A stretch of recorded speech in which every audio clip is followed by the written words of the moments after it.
মিশরি বলে, থাক, আপনি যে ডেকে আনছেন সবার সামনে এটা বলছেন, এতেই আমি খুশি। আল্লাহু আকবার। আপনার মহানুভবতা দেখে আমি খুশি, আর অপমানের দরকার নাই।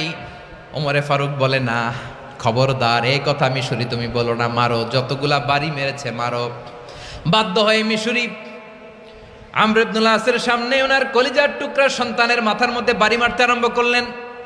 ঠিক যতগুলা বাড়ি গভর্নরের ছেলে আমর ইবনুল আসের ছেলে মিশরির গায়ে মেরেছিল, মাথায় মেরেছিল, মিশরি গুনে গুনে ততটা মারলেন।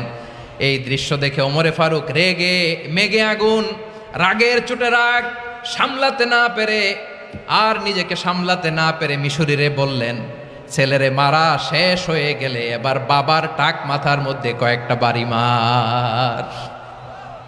রাগের চোটে, আউট অফ অ্যাঙ্গার, রাগের চোটে যে আমার পাঠানো গভর্নর আমর ইবনুল আস তার ছেলেকে কেন আদব